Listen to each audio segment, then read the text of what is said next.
Você entra no perfil daquela pessoa do colégio que hoje parece morar em um resort europeu permanente, e por um instante estúpido você confere as próprias rugas no espelho do banheiro como se estivesse auditando um fracasso. É um soco seco no estômago que nem faz barulho, mas te deixa com a digestão estragada o resto da tarde inteira. Você abre a câmera frontal do celular sem querer, bem na hora que o aplicativo trava na transição, e por meio segundo você se vê de baixo para cima, sob a luz fria da lâmpada da cozinha, com aquela papada inevitável de quem está olhando para baixo.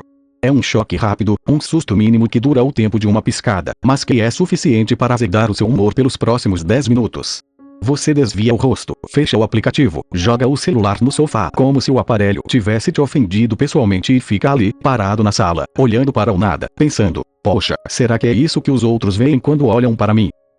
A gente passa uma quantidade impressionante de tempo tentando ajustar a nossa própria imagem a um padrão que a gente mesmo inventou baseado no que os outros decidem mostrar nos dias em que eles estão com a luz boa.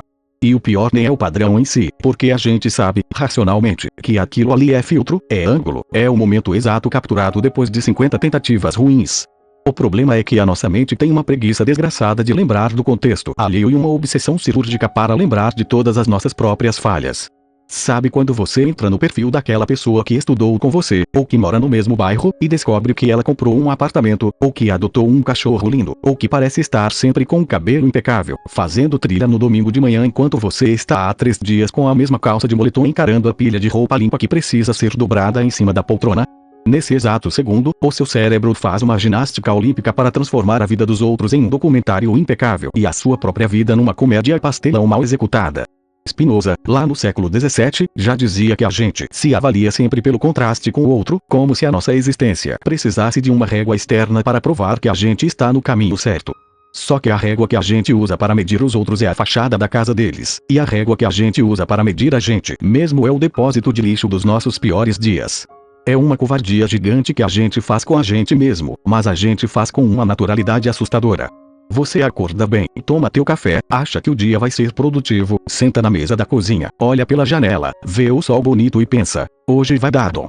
Aí você abre o Instagram para ver a previsão do tempo ou mandar uma mensagem rápida e, em menos de 30 segundos, você já viu 3 pessoas que você mal conhece contando sobre como mudaram de vida, como estão focadas, como leram 4 livros esta semana, como tomaram suco verde às 6 da manhã e como o café delas tem uma espuma perfeita que parece nuvem. Pronto. O teu dia que estava neutro, pacífico, aceitável, ganha imediatamente um tom cinza de mediocridade. Você olha para a sua xícara comum, para o pão com manteiga meio torto no prato, para a sua própria cara amassada no espelho do banheiro e pensa que tem alguma coisa fundamentalmente errada com você.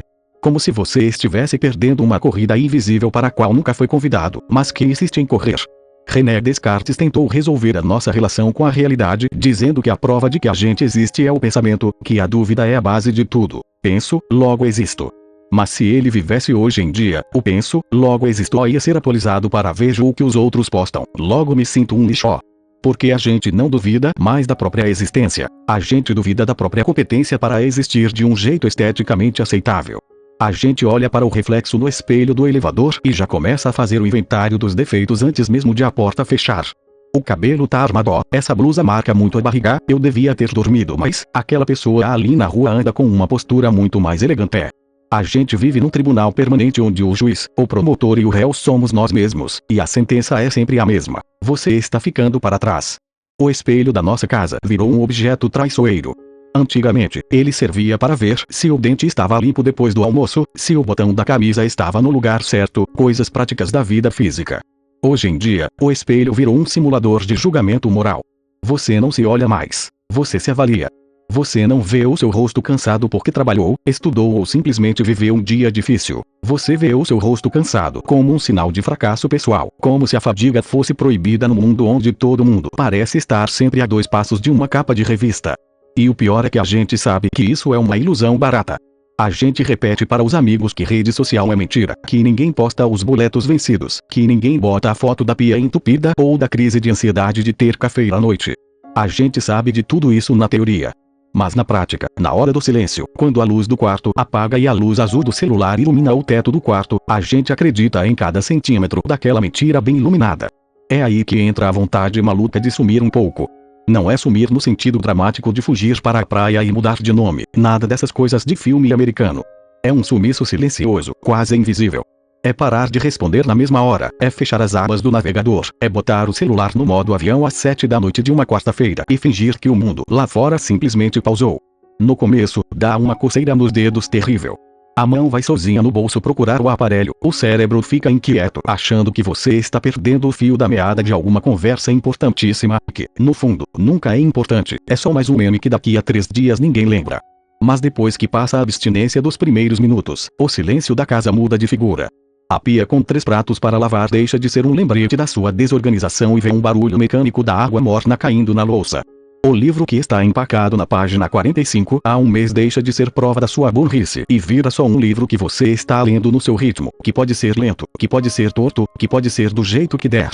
Nietzsche falava sobre a importância de ter um pouco de inoportunidade, de saber ser intempestivo, de remar contra a maré do próprio tempo para não se afogar na correnteza do que os outros acham fascinante. Mas ser intempestivo hoje em dia não exige subir em montanha nem escrever manifesto revolucionário. Exige, pura e simplesmente, ter a coragem de ser desinteressante. Pensa nisso. Qual foi a última vez que você fez alguma coisa só pelo prazer puro de fazer, sem tirar foto, sem gravar story, sem pensar em como aquilo ia soar se você contasse para alguém depois? A gente perdeu a capacidade de ter experiências privadas. Tudo na nossa vida virou rascunho de conteúdo. A comida bonita no restaurante precisa ser fotografada antes de comer, o pôr do sol na janela do ônibus precisa ser enquadrado direitinho para mostrar que o seu dia tem poesia, a caminhada na praça precisa do print do aplicativo de corrida mostrando os quilômetros percorridos.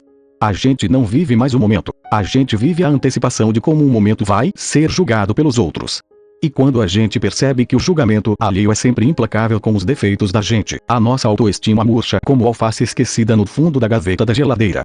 Aí a gente se compara com a versão editada dos outros e se culpa por não conseguir manter o mesmo ritmo na nossa versão crua. É uma conta que nunca vai fechar, porque você está comparando o seu bastidor mais bagunçado, aquele que nem sua mãe vê, com o palco principal da vida de quem tem uma equipe de marketing invisível na cabeça. E o pior é que, quanto mais a gente tenta alcançar esse ideal de perfeição estética e emocional, mais a gente se afasta de quem a gente é de verdade na terça-feira à tarde, quando não tem ninguém olhando e a gente só quer usar uma blusa velha com uma mancha de café na gola sem sentir que está pecando contra a produtividade mundial. É engraçado como esse hábito de se comparar vai minando a gente pelas beiradas, de um jeito quase silencioso. Não é um soco no estômago, sabe? É mais como aquela torneira que fica pingando a noite inteira, bem devagarzinho, mas que no dia seguinte já formou uma poça que molhou o tapete da cozinha inteira. A gente começa o dia bem, toma o café, olha pro espelho do banheiro e pensa que até que o cabelo acordou com um jeito aceitável. Aí, antes de passar a manteiga na torrada, o polegar faz o primeiro movimento mecânico do dia, abre a tela do celular. Pronto. Em 3 segundos, você tropeça no vídeo daquela pessoa que você mal lembra de onde conhece, mas que aparentemente comprou um apartamento com vista pro mar, adotou um cachorro da raça mais educada do mundo, aprendeu a falar italiano em 2 semanas e ainda acordar às 5 da manhã para fazer yoga olhando pro horizonte com uma cara de quem descobriu o segredo do universo. E aí, meu amigo, o cabelo que tava aceitável ganha a consistência de um ninho de mafagafos, a torrada parece o papelão mais sem graça do planeta, e você se sente o ser humano mais improdutivo, atrasado e sem graça da face da Terra. Spinoza, que era um filósofo holandês do século XVII que não usava smartphone, mas entendia perfeitamente como a mente humana funciona, falava sobre o que ele chamava de afeto triste. Ele dizia que tudo aquilo que diminui a nossa potência de agir, tudo aquilo que faz a nossa força vital murchar, é um afeto triste que paralisa a gente. E a comparação digital é a máquina de fazer afeto triste mais eficiente que a humanidade já inventou. Porque ela pega a sua essência, com todas as suas contradições, seus dias ruins, suas crises de meio e sua preguiça de esticar o lençol da cama, e coloca isso lado a lado com um recorte milimetricamente selecionado da vida alheia. É óbvio que você vai sair perdendo. Você está jogando um jogo em que a regra é trapacear contra si mesmo. O filósofo francês René Girard falava sobre o desejo mimético, sobre como a gente não deseja as coisas pelo que elas são, mas porque a gente vê o outro desejando. A gente quer a vida do outro, a estética do outro, a suposta paz de espírito do outro, como se a felicidade fosse um casaco de grife que serve em qualquer um, bastando pagar o preço da inadequação. Só que esse preço é alto demais, porque ele exige que você cancele quem você é para caber numa caixinha que foi feita sob medida para o algoritmo, não para uma pessoa de carne, osso, boletos emocionais e cansaço acumulado. E é por isso que a gente sente aquela vontade súbita de sumir um pouco, de apagar a luz da sala, fechar as cortinas e fingir que o mundo lá fora parou de girar. Não é frescura e não é depressão profunda no sentido clínico, embora a gente precise ter cuidado com isso. É só um cansaço genuíno de ter que ficar performando a existência o tempo todo. É o esgotamento de quem percebeu que gasta mais energia tentando parecer interessante para quem não gosta da gente do que simplesmente vivendo a nossa vida meio torta, meio caótica, mas genuinamente nossa. Quando a gente some um pouco das redes, quando a gente deixa o celular carregando na tomada da cozinha e vai ler um livro na varanda sem tirar foto da página para postar nos stories, acontece um fenômeno curioso. O barulho diminui. O mundo lá fora continua rodando, o vizinho continua batendo a porta do elevador, o carro da pamonha continua tocando a musiquinha dele na rua, mas a sensação de urgência desaparece. Você lembra que a sua vida não é um feed de notícias, não é um portfólio a ser avaliado por desconhecidos e não precisa de aprovação em forma de coraçãozinho vermelho para ser válida. Montaigne, aquele ensaísta francês que adorava ficar trancado na torre do castelo dele escrevendo sobre as próprias esquisitices, dizia que a grande e gloriosa obra-prima do ser humano é viver a vida com o devido propósito.